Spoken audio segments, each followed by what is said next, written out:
gue gitu. Wah, mama emang bisa aja, dia bilang. Iya juga sih, mah. Emang iya sih, ini emang ujian juga nih buat Patrick. Ya udahlah, gue jalanin aja dalam hati gue gitu. Gue juga nggak mau ngeluh juga sama Tuhan, dosa kan emang.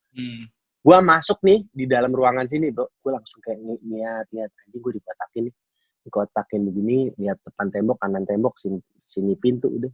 Gue lagi mikir gitu. Tapi Allah tuh maha baik, bro. Maha baiknya kenapa?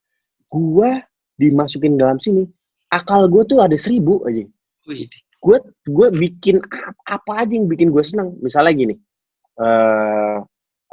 tiba-tiba gue telepon Chan Kelvin atau enggak gue telepon nyokap gue, telepon istri gue, telepon anak gue, atau telepon teman-teman gue. Gue bikin aja gue sesibuk mungkin. Akhirnya waktu tuh berjalannya cepat. Pertama video call sama orang, terus gue nonton video, gue main PlayStation, gue push up, gue olahraga, gue ngapain. Ternyata dari posisi kita di dalam satu ruangan dikotakin sendiri, kita masih bisa bahagia gitu. Maksud gue, masih banyak ya makna-makna kehidupan di dalam kehidupan ini, walaupun lo kayak dikotakin. Kan ada cerita itu kalau nggak salah Nabi Yusuf apa gitu. Ada juga yang masuk dalam ikan paus. Nabi Yusuf juga kan katanya dipenjarain. Ternyata memang kalau kita punya iman minimal gitu, kita punya mikirin Allah, kadang-kadang tuh jadi ngebuat kita tuh jadi lebar mikirin segala sesuatu, nggak secepat ini gitu loh. Walaupun kita dikotakin dalam satu ruangan, akhirnya kita berpikirnya jadi kecil amat sih ruangan. Tapi kalau kita udahlah ini gue punya Allah, gue yakin kita masih dilihat Allah, kita masih nyawa kita masih di tangan Allah semuanya, kesehatan kita di tangan Allah. Jadi tuh gue jadi kayak lega, jadi kayak tenang gitu loh. Menjalani hidup tuh nggak beban. Kayak emang gue sekarang lagi mungkin kayak muhasabah ya saat ini, kayak gue lebih ke mendalami kayak inilah, kayak banyak ibadah gitu lah. Tapi intinya alhamdulillahnya ya lu sebenarnya tetap positive thinking, bro. Ya mungkin dengan kemarin banyak kesibukan lo di luar, sekarang lo di kotakin sekamar gitu doang. Mungkin lo kayak dapet hidayah kali, bro. Hidayah hikmah kali mungkin untuk lo lebih introspeksi diri gitu kali, bro. Jadi ya mudah-mudahan ya mungkin orang kan ketika diberikan hal yang baik sama Allah kan caranya beda-beda ya. Mungkin gue caranya seperti yang Allah berikan, Allah mungkin cara memberikan lo untuk lebih baik lagi seperti ini ya. Orang pun semua beda-beda, tapi alhamdulillah gue ngelihat lo ini tuh sangat jadi motivator banget, bro, sekarang gini. Ya gue ngelihat lo kemana-mana olahraga, lo pergi sana sini, meeting semua segala macem. Sampai beberapa kali gue mau meeting sama lo aja, bro, gue gak bisa, bro, gue sibuk semua segala macem. Tapi ketika lo sekarang di sini dengan sekotak kamar lo itu, gue lihat ya Allah, ini orang luar biasa sih. Lo di dalam situ dengan pengalaman yang lo punya, lo share semua kebaikan, dan lo tetap bilang sama orang-orang kalau ada berita-berita yang kayak begini, mendingan jangan lo pikir lah, karena ini bisa membuat pikiran lo jadi negatif, ilmu lo menjadi turun, dan secara keagamaan pun juga lo, alhamdulillah tadi lo bilang, Masya Allah, pasti banyak banget nih yang nanya sama lo bisa tertularnya gimana sih, bro? Kan sebenarnya kita nggak tahu ya. Terus apakah kan sekarang banyak banget yang namanya tuh istilah-istilahnya kayak droplet, airborne. Itu tuh pasti lo jawabnya gimana, bro, ketika ada yang nanyain lo ketularannya di mana sih? Apakah lewat airborne kah? Apakah lewat droplet lah? Gitu. Itu lo jawabnya gimana, bro, biasanya? Jadi gini, informasi yang sampai detik ini mengenai airborne tuh lemah. Airborne adalah penyebaran lewat udara, buat teman-teman yang nggak tahu ya. Kalau misalnya kayak Chan Kelvin tahu. Nah, kalau droplet adalah muncratan dari air liur, kayak dari kita bersin, dari kita batuk gitu. Nah, yang masih kuat adalah droplet. Droplet itu ketika kita batuk, muncrat, itu jarak itu ada terbang sekitar, ya airborne-nya maksudnya terbang melalui udara dalam jarak 1, 2, 3 meter gitu. Jatuh di benda itu, dia hidup tuh, bro. Dia hidup tuh. Nah, hidup di kondisi yang lembab. Kalau dia lembab, kondisinya besi, gitu dia hidup bisa 8-12 jam. Tapi kalau kondisinya dia kena matahari, panas, kering, dia mati. Nah, balik lagi ditanya mengenai gua kena di mana? Gua nggak punya alat pendeteksi badan gua kena di mana, gitu. Jadi kalau ditanya, Detri kapan sih keluar negeri, kapan sih keluar kota gitu-gitu. Gue sempet ngomong gini, gue nggak 1-2 orang juga banyak yang ngebully gue, bro. Banyak, nggak sedikit juga orang yang dari banyak yang gue repost yang support gue, tapi nggak sedikit juga orang yang nyerca gue gitu. Kayak contohnya, bro, gue dengar katanya lo informasinya kena ini corona. Oh ya. Kapan terakhir kita ketemu ya? Kapan kita salaman ya terakhir ya? Dalam hati gue, ya Allah, kebetulan aja gue dites. Kalau lo dites juga mungkin gue ketularannya gara-gara lo kali. Ya bercandaannya gue gitu dalam hati gitu. Jadi kalau ditanya gue kena di mana, bro, gue nggak bisa jawab karena memang kita nggak punya alat deteksi itu untuk semua manusia gitu. Jadi bisa jadi gue di mall, bisa jadi gue pas di luar negeri, atau bisa jadi pas di luar kota. Karena dokter juga ngomong, setelah misalnya gue dites nih, terpaparnya itu bisa jadi gue 3, 4, 5 hari atau bahkan 10 hari, udah maksimal itu. Nggak mungkin sebulan yang lalu gue terpapar tuh, nggak mungkin. Kalau seandainya sebulan yang lalu, kemungkinan gue sembuhnya karena kan virusnya udah keburu mati kan?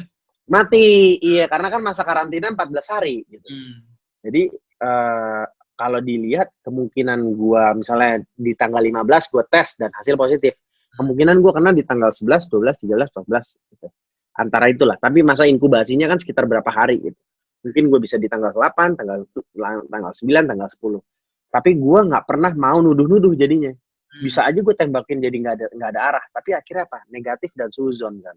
Tapi ketika gue bilang ini adalah ujian buat gue, ya udah, emang ini udah ada suratnya, udah ada takdirnya. Tanggal sekian, bulan sekian, tahun segini, emang lo kena corona. Emang udah ada suratan nih, ngebuat gue jadi ikhlas, bro, jadinya. Ke situ kan akhirnya jadi, oh ya udah, saatnya emang gue kayak gue kena, gue jalanin gitu. Jadi akhirnya gue nggak beban. Tapi kalau guanya mikir flashback kena di mana ya, kapan ya, terus jangan-jangan gue salah ini, jangan-jangan gue punya karma ini gitu. Iya, jadinya suzon, jangan-jangan gue pas lagi ketemu Chan Kelvin, jangan-jangan nggak ada habisnya. Maksudnya gitu, maksudnya nggak ada habis ya. Akhirnya gue nggak tembakan gue nggak jelas, dan gue selalu nasehatin kayak teman-teman netizen. Gue nanya, kakak, jangan-jangan aku kena nih sama ini? Enggak. Kakak, tadi aku ketemu orang Cina terus dia batuk, kayaknya aku kena. Enggak. Jadi nggak boleh tuh. Apa? Jadi rasis malahan tuh ya. Iya, nggak boleh. Gue sempet ngomong nggak boleh. Udah, intinya sedia payung sebelum hujan. Kalau memang lo nggak mau tertular, ya lo pakai masker, lo tangan lo bersih. Ya mungkin makanya gue kalau gue cuma inget kekurangan gue, kayaknya gue waktu itu jorok aja kali. Pas tangan gue nggak bersih, gue kayak megang muka gitu. Jadi gue lebih nyalain diri gue ke arah situ aja. Tapi kalau untuk kayak nyalain kayak gue kena gara-gara si ini nih, kayak nggak mau gue gitu. Ya akhirnya capek, hati gue jadi kotor gitu. Gue nggak mau kayak gitu. Tetap lo ikhlas dan jangan seujon sama orang ya, bro ya. Keren. Iya. Oke, emang udah kuncinya ya. Kuncinya emang gitu deh, hidup begitu aja kan. Oke bro, ini gue pengen ada beberapa pertanyaan dari netizen, bro ya. Gue pengen coba sampein ke lo, kalau misalnya lo bisa ngobrol, kita coba ngobrol nih. Oke, ini kebanyakan sih tadi yang ditanyain ini udah pada kesampaian. Udah kita jawab semua. Udah pertanyaannya udah, tapi alhamdulillah ini banyak banget yang ngasih doa sama lo, bro. Amin. Ada contoh dari temen gue nih, kayak dia ngirimin hadis Bukhari Muslim nih, yang artinya, wahai Tuhan manusia, hilangkanlah rasa sakit ini, sembuhkanlah Engkau yang Maha Penyembuh, tidak ada kesembuhan yang sejati kecuali kesembuhan yang datang darimu, yaitu kesembuhan yang tidak meninggalkan komplikasi rasa sakit dan penyakit lain. Hadis riwayat Bukhari Muslim. Masya Allah, bro, didoain. Masya Allah, amin, ya Allah, amin. Dan ada ini yang menurut gue keren sih, bro. Ini dari Melisa Rahmawati. Jadi semoga Kak Detri bisa menjadi tombak semangat dan optimis untuk masyarakat Indonesia bahwa virus ini mampu kita lawan. Hashtagnya salam sehat Indonesia melawan Corona. Wih, keren ini, bro. Lo bener-bener jadi sumber motivator pada saat ini, bro. Terharu gue begitu-gitu, pengen nangis gue jadi. Mudah-mudahan ini semua bisa menjadi ladang amal jariah, bro, buat lo, karena lo banyak semoga energi positif dan juga penggugur dosa ya. Insya Allah bro, mudah-mudahan. Amin. Oke bro, kan tadi kita nanya-nanya lebih detail kan mungkin bisa langsung ke dokternya, ya kan? Tapi kalau misalkan dari pengalaman yang sudah lo punya, alhamdulillah lo sudah banyak men-share hal-hal positif apapun yang berhubungan sama si COVID-19 ini gitu kan. Dan mudah-mudahan dengan informasi yang kita sebarkan ini semua menjadi hal yang positif dan bisa mengurangi pemikiran-pemikiran negatif yang beredar di luar sana gitu bro ya. Satu lagi bro, Amin, ini sebelum kita selesai, gue pengen nanya nih, pesan-pesan dari seorang Detri terhadap orang-orang yang mungkin teman-teman di luar sana yang masih bandel nih bro. Jadi disuruh di rumah masih nongkrong-nongkrong lah, masih jalan-jalan kemana lah gitu kan. Di luar sana kan keadaannya sekarang cukup berbahaya. Nah, pesan dari lu nih sebagai seseorang yang mungkin sekarang sedang positif dan insya Allah dalam waktu dekat menjadi negatif, apa sih bro? Amin. Jadi gini, untuk semua teman-teman ya, khususnya siapapun itu yang mungkin punya, ya saya nggak, pokoknya gini nih, pokoknya gue cuma bilang untuk semua kalangan masyarakat dari A sampai Z, ini tidak mengenal tahta, harta, semuanya. Karena memang ini virus bisa nyerang dari tukang becak sampai presiden. Bahkan tadi lo bilang Pangeran Charles saya kena kan. Ini udah nggak pandang bulu. Ini sangat bahaya. Jadi memang jangan pernah berpikir kalian yang sehat-sehat aja itu tidak terpapar. Buktinya contoh gue. Orang yang alhamdulillah dengan kondisi seperti kayak gue sekarang, misalnya diberikan keberkahan sama Allah sehat walafiat, tapi ini pun masih bisa terpapar gitu. Jangan sampai kayak kita silent carrier gitu. Jadi terpapar terus lo bisa kemana-mana seenaknya dan akhirnya lo membawa virus ini sampai ke misalnya ibu bapak lo yang kena penyakit. Lo mau mereka meninggal kan? Enggak kan gitu. Lo mau lo punya tante om lo meninggal kan? Enggak kan, dengan kondisi yang kita nggak tahu dia pernah ada penyakit riwayat apa sebelumnya, karena itu sangat bahaya. Oke lah kita dibilang sehat, isolasi 14 hari sembuh. Lah yang mereka tiba-tiba terpapar, sakit, nggak punya uang, mau masuk rumah sakit full. Mau gimana? Gitu. Tolonglah kesadarannya dari teman-teman sekarang. Ayo semuanya, stay at home. Ikutin apa kata pemerintah, stay at home. Terus jaga jarak fisik, bukannya social distancing, maksudnya jaga jarak sosial, tapi jaga jarak fisik, fisiknya dijaga gitu. Jangan sampai kita dekat-dekatan. Terus keluar kalau bisa pakai masker. Terus tangan tetap bersih, jangan megang muka. Kalau pulang emang harus urgent banget yang kayak tadi gue bilang. Ada orang yang kerja hari ini untuk makan besok. Ya udah kerja, tapi nyampe rumah dia bersih-bersih untuk ketemu sama anak istri. Sebisa mungkin tuh harus clean gitu, harus bersih. Fight untuk negara ini pokoknya. Ini masalah dunia, bukan masalah negara. Kita harus fight untuk masalah ini. Semoga semua tetap dilindungi oleh Allah Subhanahu wa taala. Amin. Amin ya Allah. Wah, ini keren banget bro. Ini kita ngobrol-ngobrol yang sangat bermanfaat. Mudah-mudahan ini bisa menimbulkan energi positif buat kita semua, buat teman-teman semua. Dan mudah-mudahan dengan pesan yang sudah lo sampaikan tadi, tetap stay di rumah, tetap jaga jarak. Ya, intinya sih kalau misalkan lo susah, lo belajarlah sama jomblo lah, gitu ya. Apalagi kayak orang yang nggak pernah ketemu, long distance gitu kan. Apalagi kayak macam gua, gini, gua udah 8 tahun bro, jomblo gitu. Ya mungkin bisa belajar lah sama jomblo nggak pernah ketemu dan jaga jarak. Bisa aja colongan curhatnya bapak. Aduh siap. Emang kita nih berdua nih bersahabat. Kadang-kadang kalau lagi ngobrol ngalor gitu, emang Bapak Chan Kelvin tuh suka nyempilin dikit gitu mengenai gitu. Makanya kapan dong nyusulnya kapan? Iya. Muka ada, ganteng iya, duit banyak, tinggal apa lagi?